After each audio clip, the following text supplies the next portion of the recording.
Salut à tous, bienvenue sur la chaîne Easy Anatomy. Et donc, comme promis, j'avais dit dans une précédente vidéo, celle sur les os de la main, que j'aurais à parler de l'anatomie de façon générale.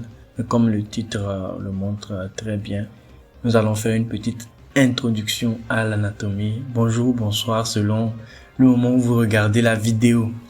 Alors, donc, de nos jours, on peut rien cacher à qui que ce soit. Il suffit de googler les choses, de chercher sur le net et on trouve les réponses.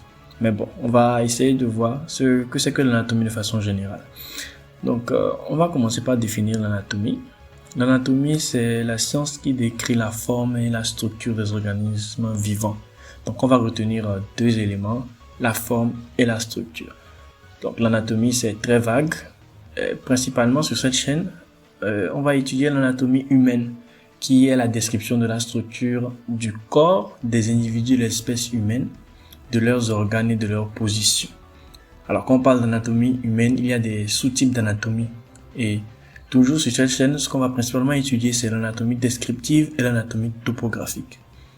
Alors, quand on parle d'anatomie descriptive, il s'agit d'une anatomie qui décrit en détail toutes les particularités d'un élément anatomique.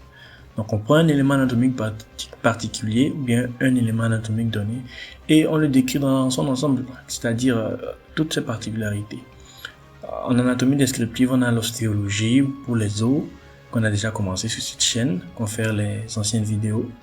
L'arthrologie pour les articulations, la myologie pour les muscles, la névrologie pour les nerfs, la splanchnologie pour les viscères, le système nerveux et les organes de sens.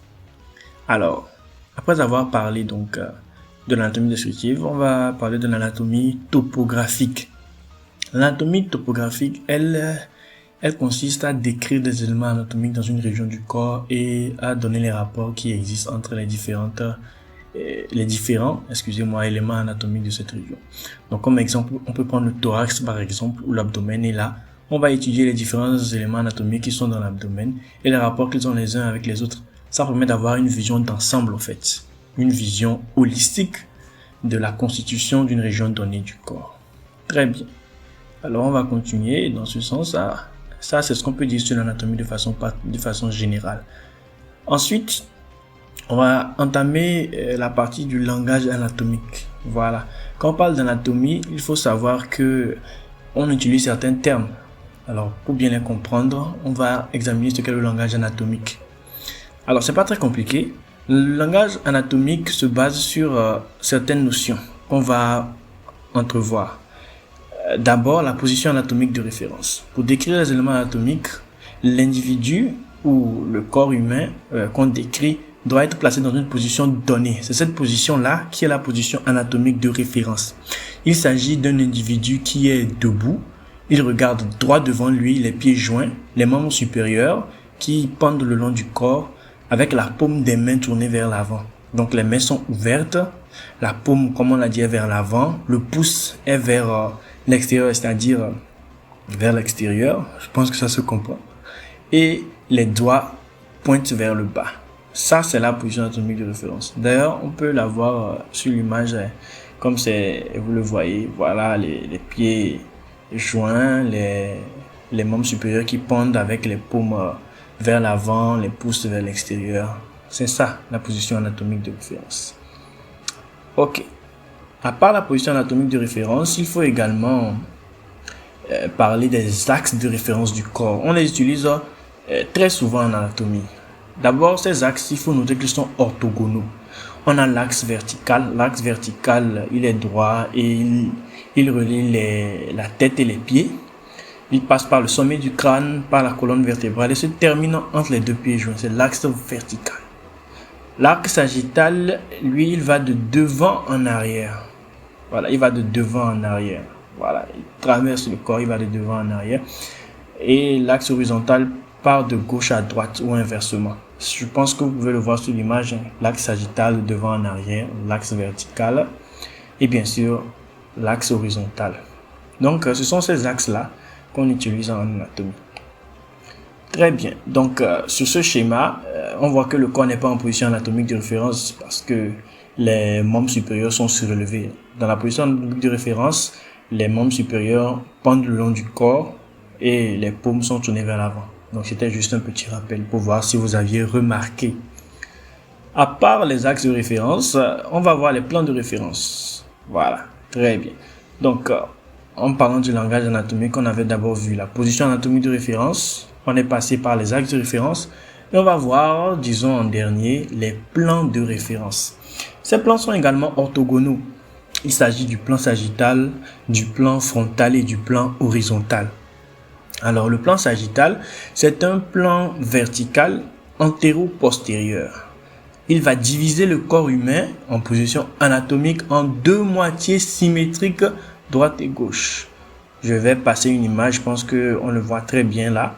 Donc le plan sagittal passe par le milieu du corps, il va diviser le corps en deux moitiés symétriques, droite et gauche. Très bien. Alors, on peut avoir un autre plan qui ne passe pas par le milieu du corps, mais qui passe par des niveaux intermédiaires.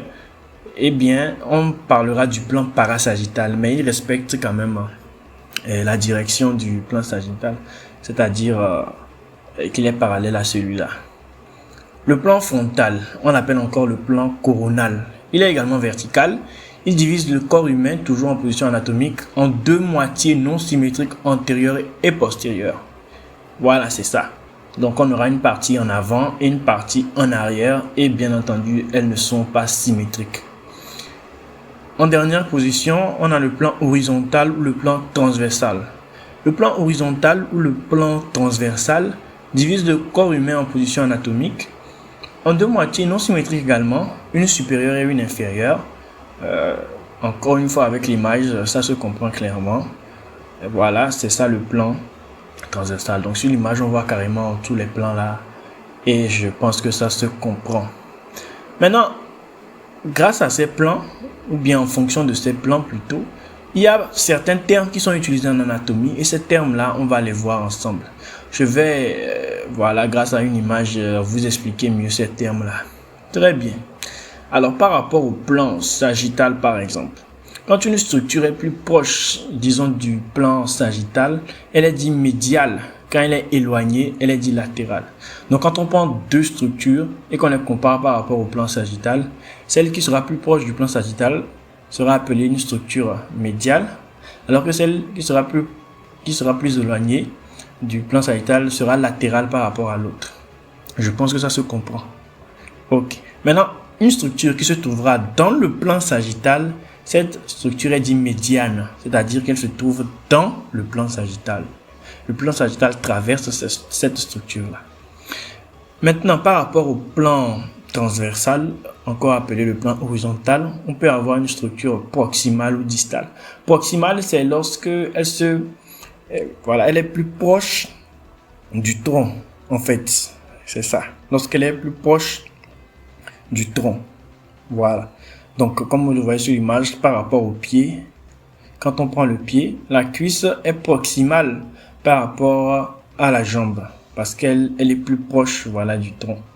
De même, quand on prend le membre supérieur, la portion qui est rattachée au tronc est proximale et la portion éloignée sera dite distale. Voilà. Maintenant, par rapport au plan frontal ou encore le plan coronal, on a des structures qui sont antérieures et des structures qui sont postérieures. Voilà. Une structure vers l'avant du corps qui est plus en avant qu'une autre sera dite antérieure par rapport à celle qui est en arrière. Maintenant, par rapport à la main, on a d'autres dénominations.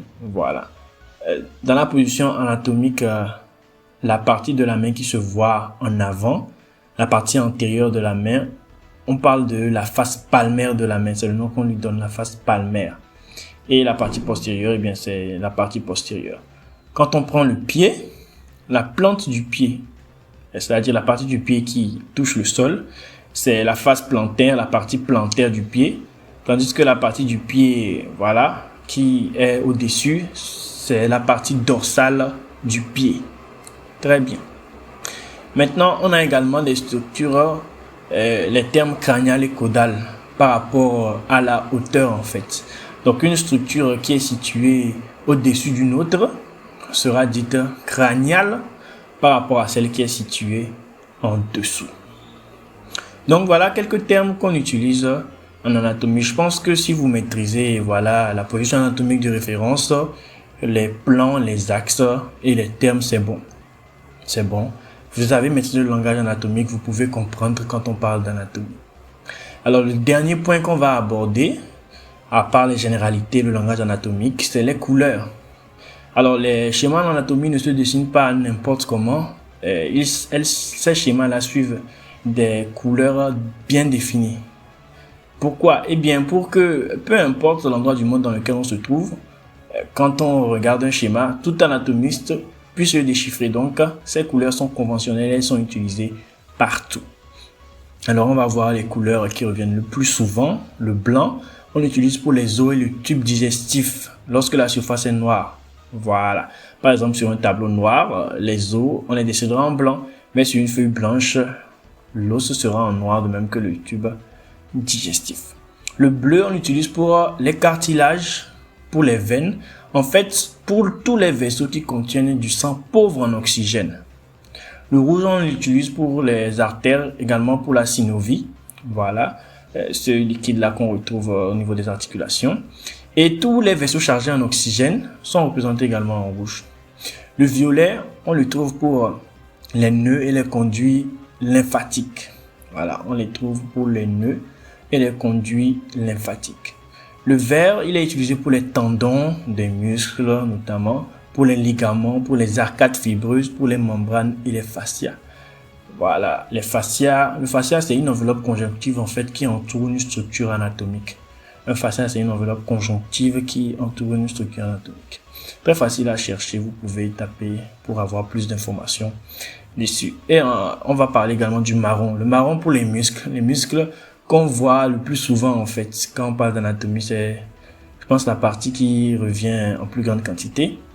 Le jaune, on l'utilise pour les nerfs, les structures nerveuses. Parfois, on utilise du noir, mais généralement, c'est le jaune. Et l'orange, on l'utilise pour les organes et les viscères pleins.